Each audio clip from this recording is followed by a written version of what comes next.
হয়তো বা শহরের ইটবালির পাথরের মধ্যে থেকে একটু প্রশান্তি আসা, তাই চলে গেলাম শহরের মাঝে প্রশান্তি।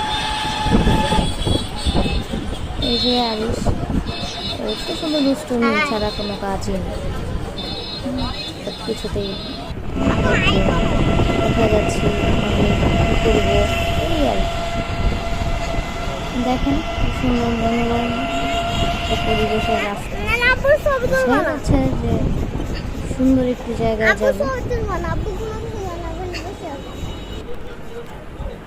এই সেই অঙ্কিত জায়গা চলে এসেছি, চলেন ঘুরে দেখি।